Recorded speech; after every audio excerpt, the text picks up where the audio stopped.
সমস্ত অসহায় দরিদ্র মানুষ যত ক্যাটাগরি আছে আল্লাহ তাআলা বলেছেন যে এদের হক এদের অধিকারটা তোমরা পৌঁছায় দাও। এটা নির্দেশ না, আল্লাহর নির্দেশ কিনা।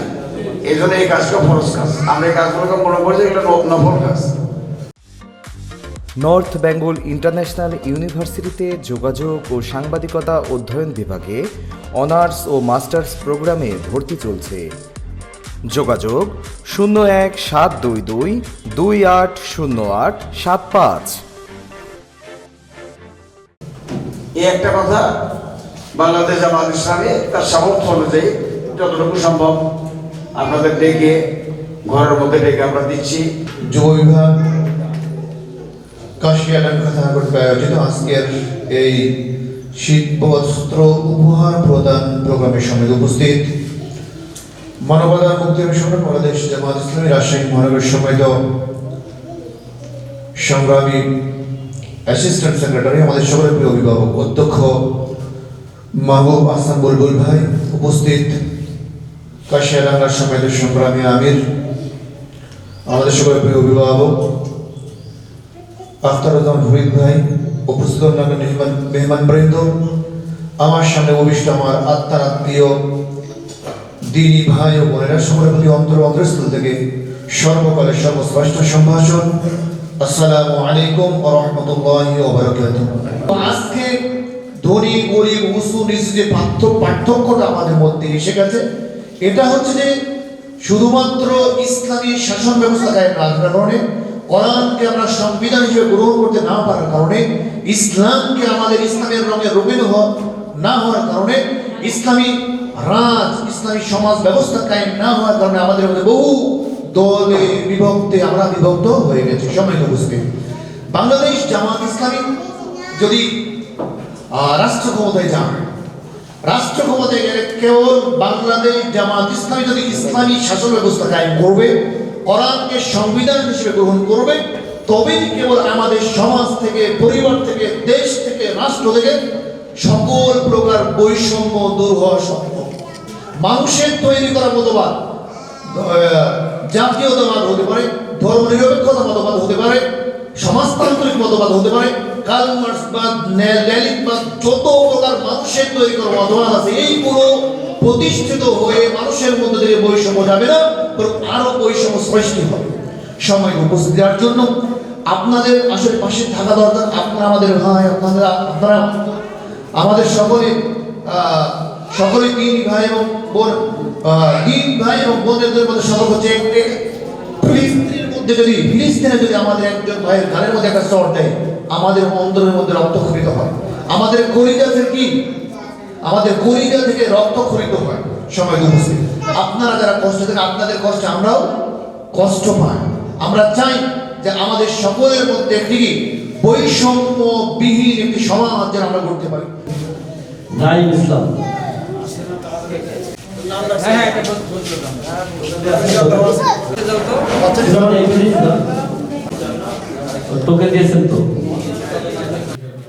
বাংলাদেশ জামাত ইসলামী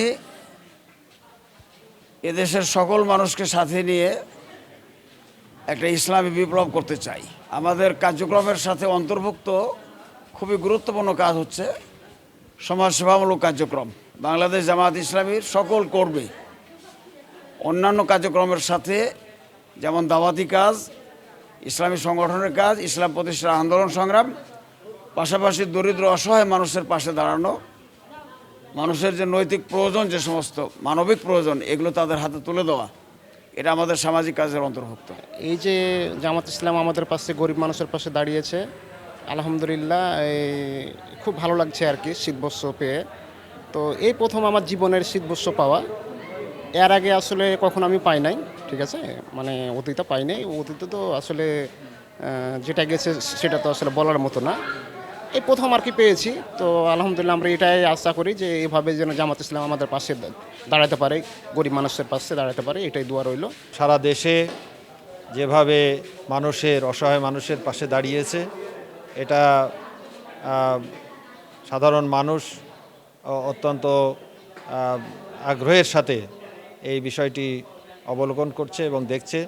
বিশেষ করে জামাতের আমির জনাব ডাক্তার শফিকুর রহমান শুধু এই শীতেই নয়, বিগত সময়ে আমরা দেখেছি বন্যার সময়ে এবং যে কোনো দুর্যোগ মুহূর্তে তিনি অসহায় মানুষের পাশে ছুটে গেছেন এবং তারই ধারাবাহিকতায় শুধু কেন্দ্রীয় নেতৃবৃন্দই নয়, বিভিন্ন মহানগর এবং জেলার নেতৃবৃন্দ তারাও আজকে অসহায় মানুষের পাশে দাঁড়িয়েছে। বিশেষ করে এই শীতে, এই তীব্র শীতে অসহায় মানুষ যারা শীত বস্ত্র অভাবে কষ্ট পাচ্ছে, কম্বলের অভাবে কষ্ট পাচ্ছে, তাদের পাশে জামাতের নেতৃবৃন্দ দাঁড়িয়েছে।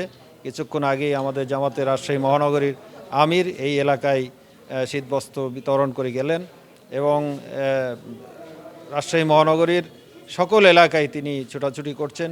বিশেষ করে এই শীতের সময় প্রতিদিন অসংখ্য অসহায় মানুষকে কম্বল সহ শীতবস্ত্র দেওয়া হচ্ছে।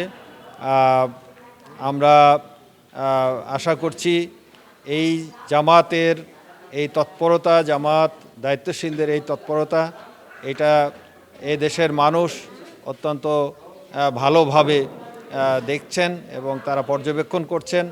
আগামী দিনে বাংলাদেশে একটি সুখী সমৃদ্ধ একটি শান্তিপূর্ণ বাংলাদেশ গড়ার জন্য জামাতের নেতৃবৃন্দ যেভাবে কাজ করে যাচ্ছেন, বাংলাদেশের মানুষ তাদেরকে অত্যন্ত সানন্দে বরণ করবে, এটি আমাদের আশাবাদ। আমাদের উদ্দেশ্য হলো সকল মানুষের মাঝেই যেন কল্যাণমূলক কাজ করতে পারে, সবাই যেন আমরা মানুষের মাঝে এমনভাবে দাঁড়াতে পারি যেন সবাই উপকৃত পায়। এই জন্য বাংলাদেশ জামাত ইসলামী কাজগুলো দাঁড়িয়ে করছে। আমরা তার অংশ হিসেবে আমাদের সাধ্য অনুযায়ী যতটুকু পারলাম, আজকে নেয়ার বোর্ড প্রায় 50 জনের মাঝে কম্বল বিতরণ করা হয়েছে। দিয়েছেন তো